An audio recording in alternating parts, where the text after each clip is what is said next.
and removal, which is something that's grown in popularity over the last week or so, namely because people can see through their exposure to evidence that Trump has been involved in a highly corrupt pattern of perverting American policies to best suit his political needs, his 2020 campaign, and his desire to grift off Ukrainian gas companies. So I now have access to a quote from Attorney General William Barr, who said, "This is not decay, this is organized destruction.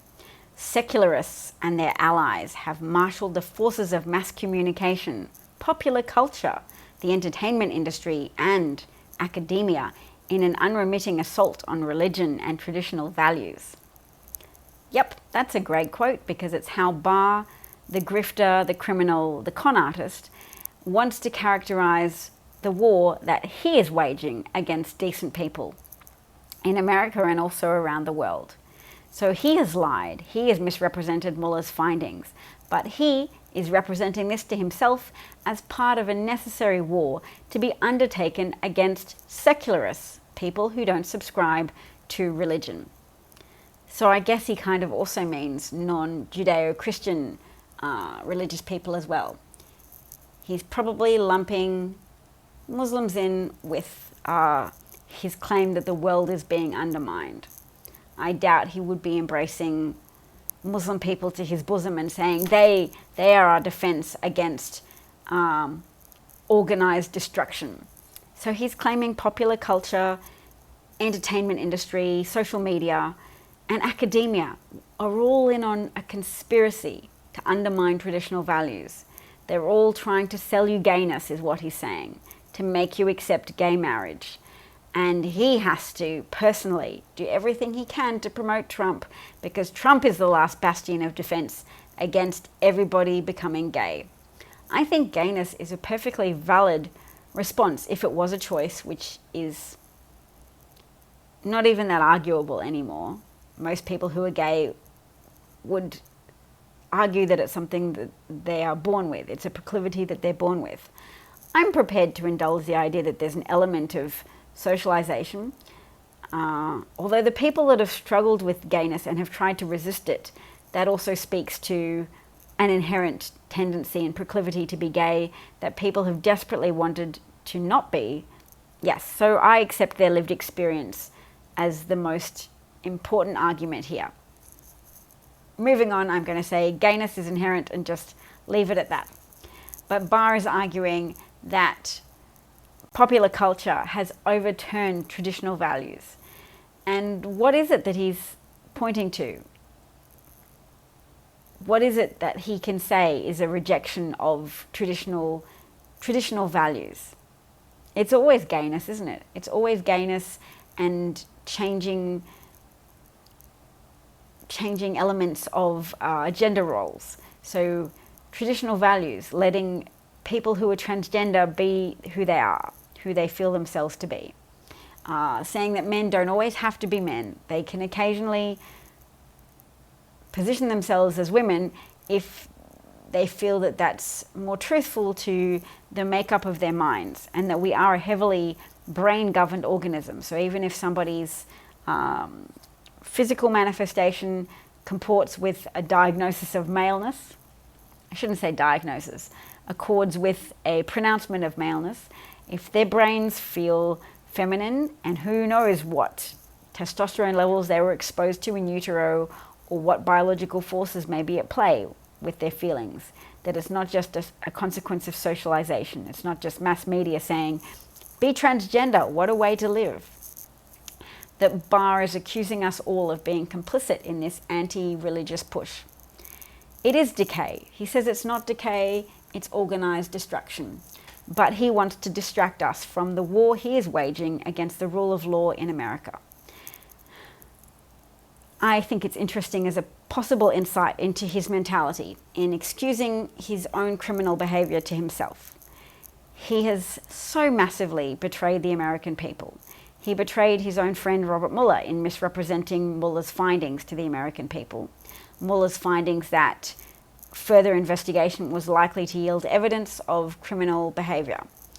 Mueller also described a great deal of criminal behavior on Trump's part.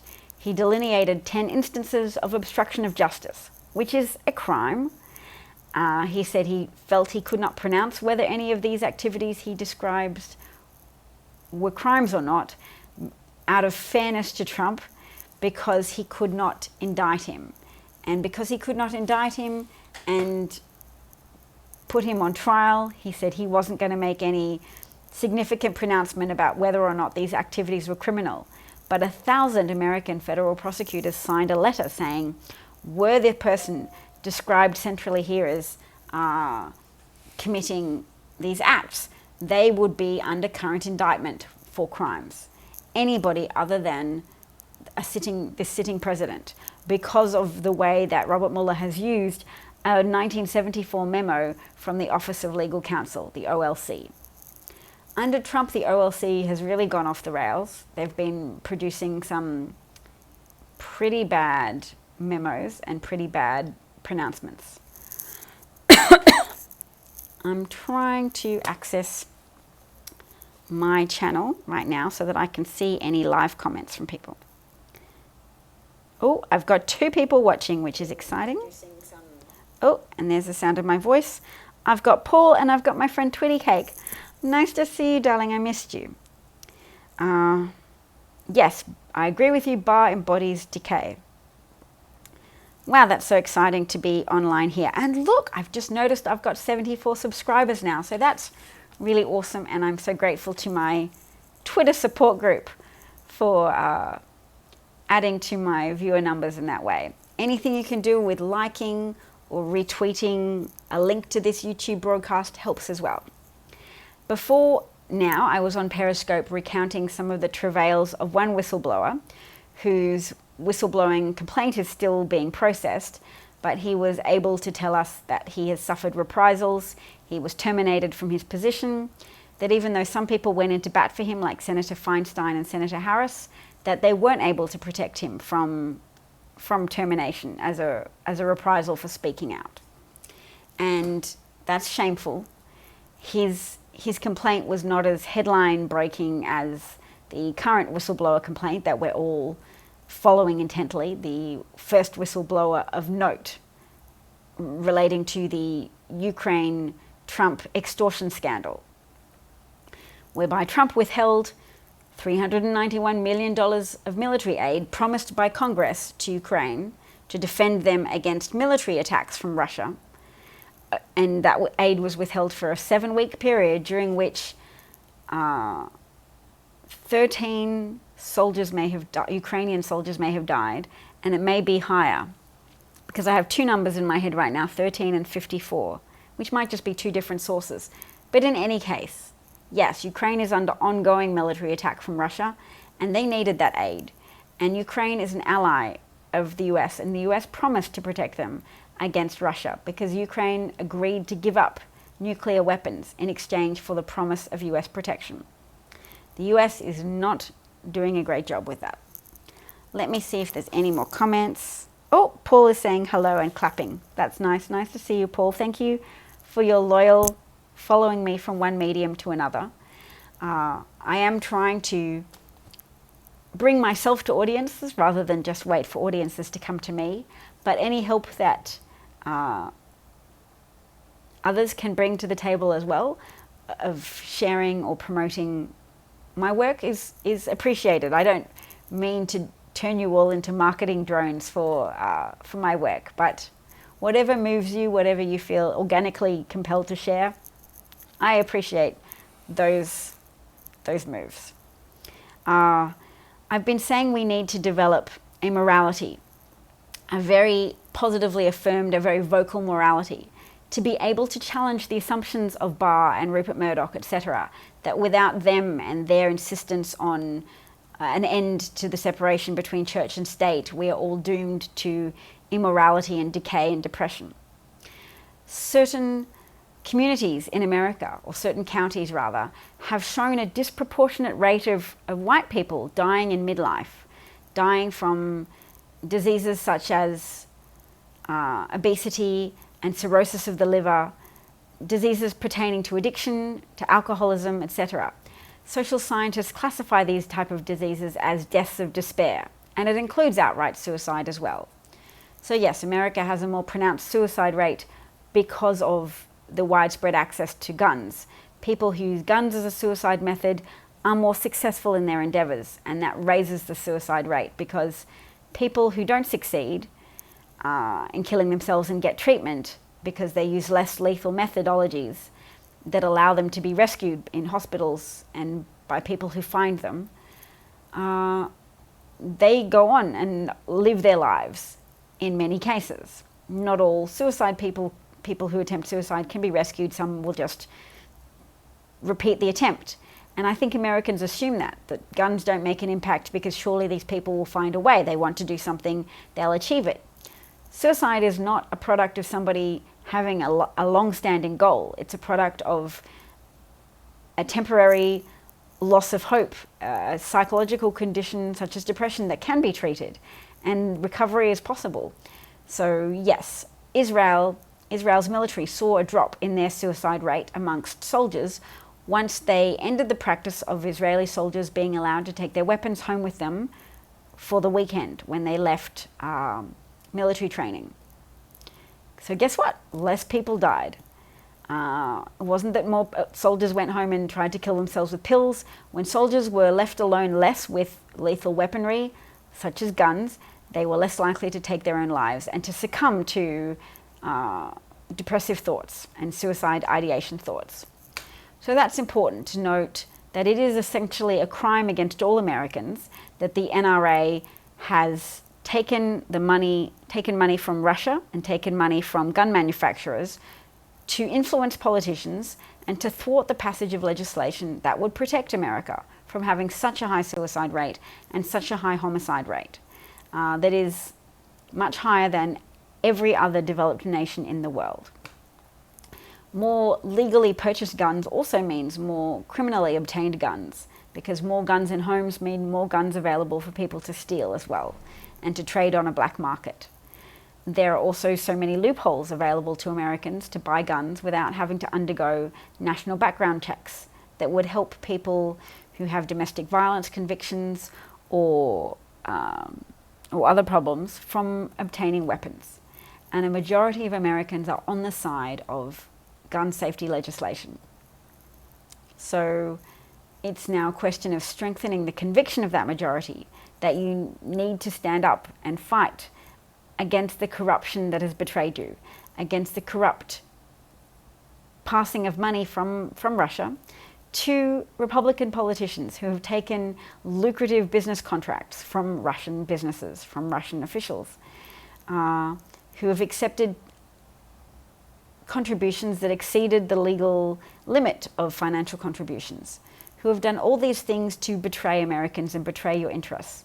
And even if it's hard to say this politician took this money and then this specific person died, you can still draw those broad conclusions about all of the people dying. The way your homicide rate is 5 times the homicide rate of Australia. And we already have a relatively high rate of violence, including domestic violence, possibly in part because of our history as a colonial outpost of Britain, where we were the repository for British convicts since 1788. So it shouldn't be that surprising that we have a bit of a macho culture that lends itself to a degree to a raised rate of domestic violence, and we have to make a more conscious effort to, and our governments need to make a more conscious effort to re-socialise Australian men, to say, nope, don't respond to relationship breakdown by murdering your partner or ex-partner.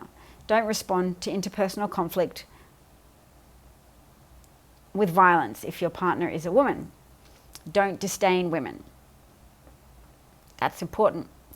And it's important for all those people who are afraid of men's or boys' relatively falling levels of scholastic attainment. They're like, oh, girls are doing better, and that's intimidating the boys. It's only intimidating boys who have been brought up under the false assumption that women occupy a lower standing rung on a hierarchy of social organization. Boys who disdain girls are discouraged by girls' success because it doesn't make any sense to them that girls would beat them unless they themselves were unworthy. Because if unworthy people beat them at school and study harder than them and get better test results, then what's the point in trying? They must be worthless to be lower than the low.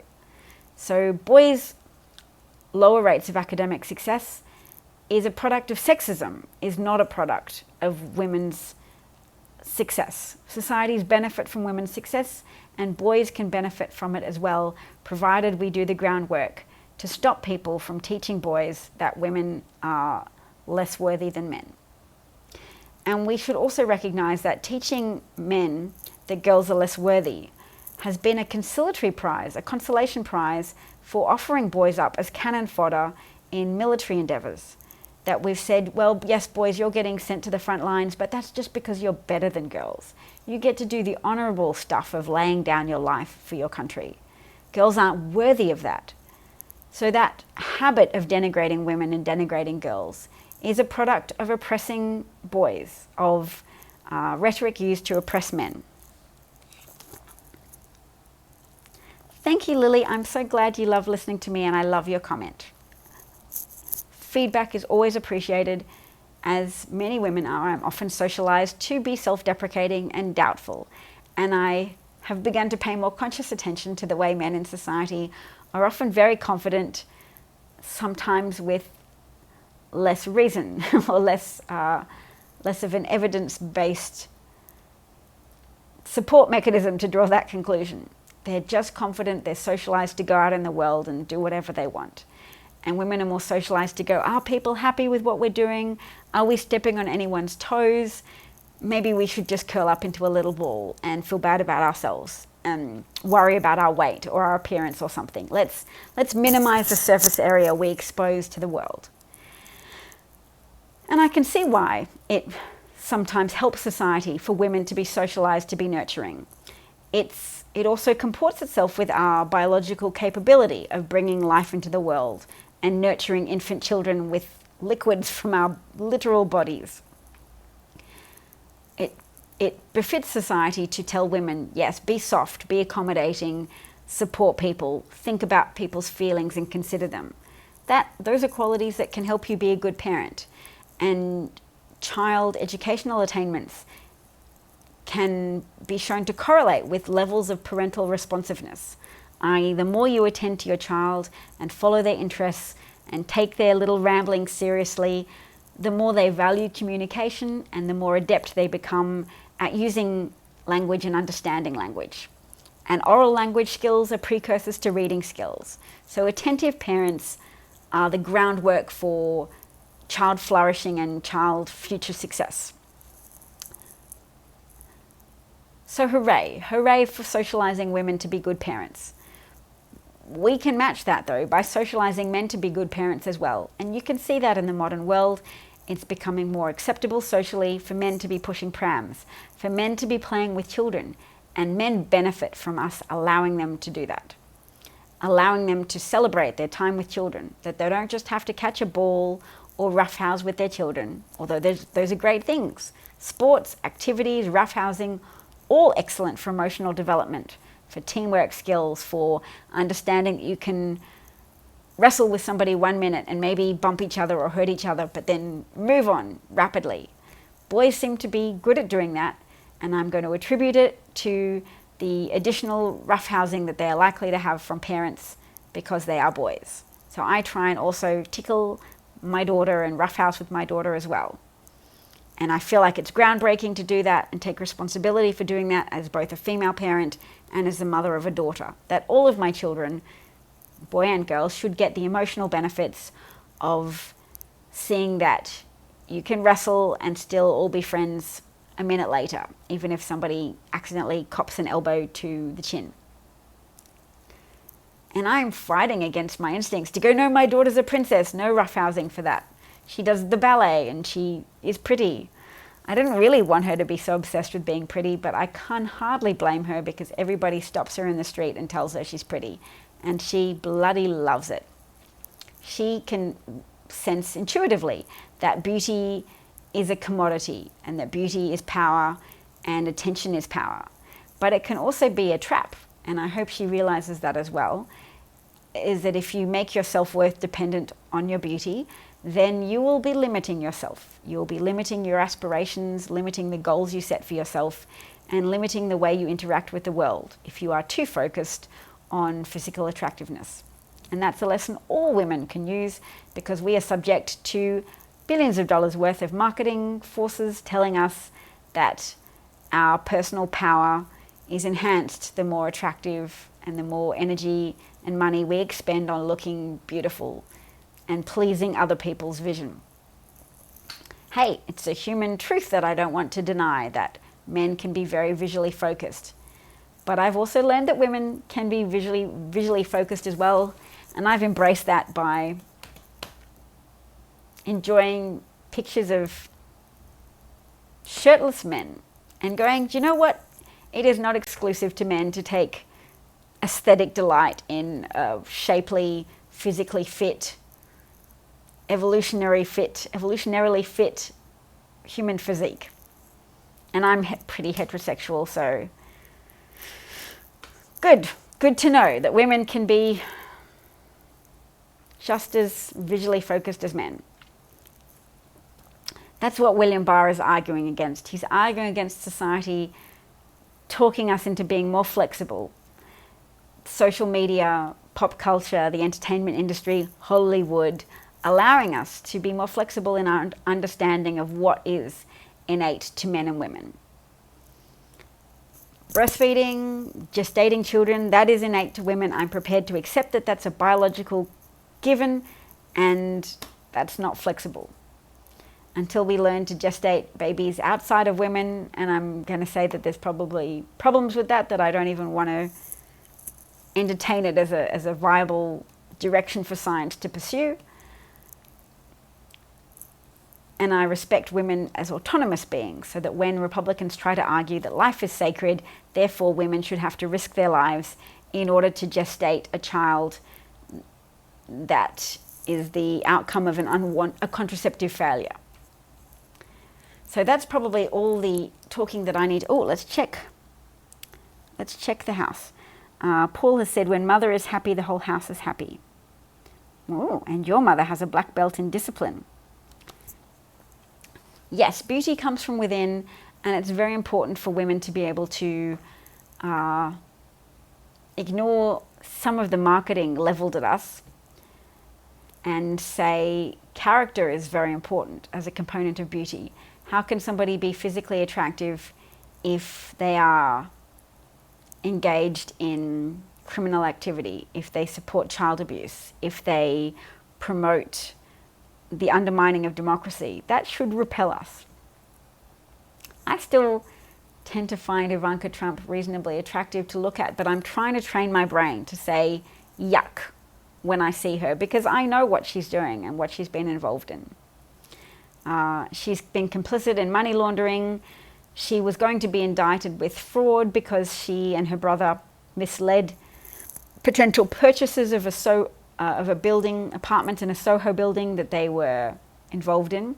By telling them that the apartments were selling quickly, they overstated the number of apartments that had been sold in order to falsely represent the desirability of those apartments and manipulate people into buying them. Oh, it's a great investment. They're being snapped up like hotcakes.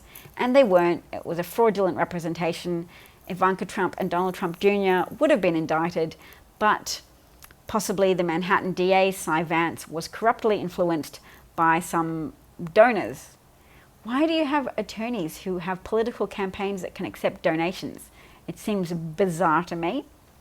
But yes, somebody made a donation to Cyril Vai's campaign for being a Manhattan attorney going forwards, and then they weren't charged. Then Ivanka Trump and Donald Trump Jr. weren't charged.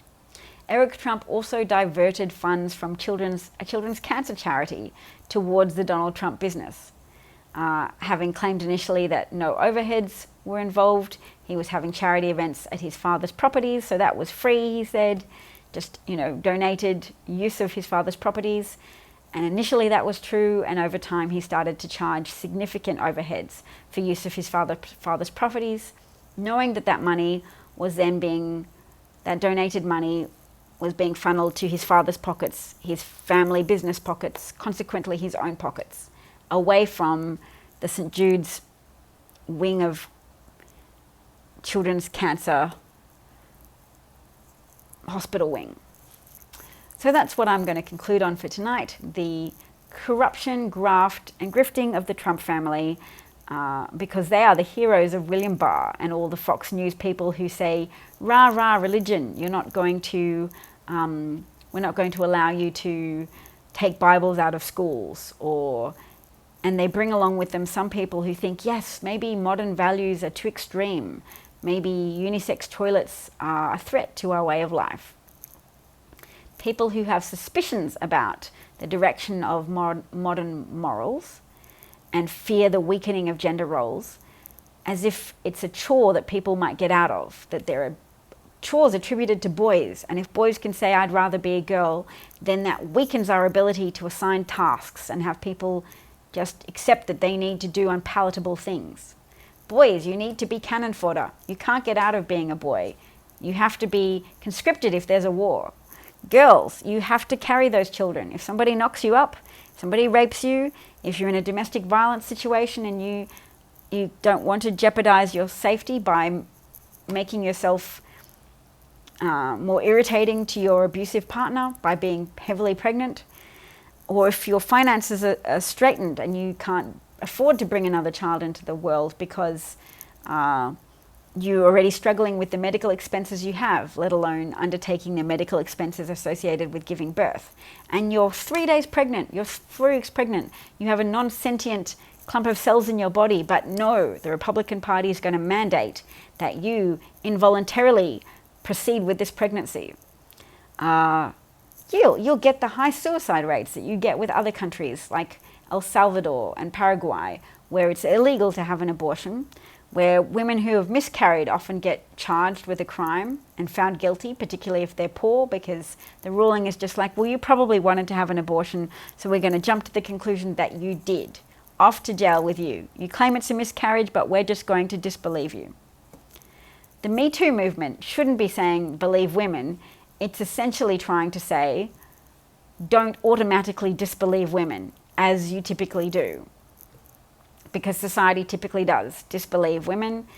And To Kill a Mockingbird shows that there are certain circumstances under which people will believe women more readily if it confirms their prejudices against black people, for example.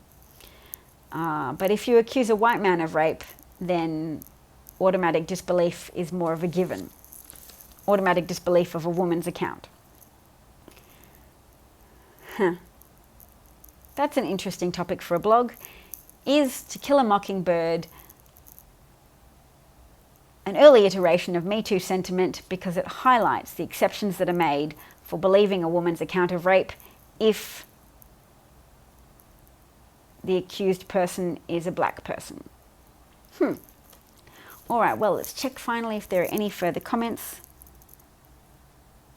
Lily's pointing out that Donald Trump's sons murder rare and endangered animals overseas and that it is morally repugnant, which is true. I'm going to go to sleep. Thank you so much to everybody who's listened. Please subscribe or like the post or copy and paste a link to it and share it on Twitter if you feel so bold. Or visit my website, which is davcat43.com, and just launched today. I have a blog post you can read if you hit the word blog on the top, blog post on the top right hand side of the website. Thank you again for your attention and engagement. Much appreciated. All the best. Bye.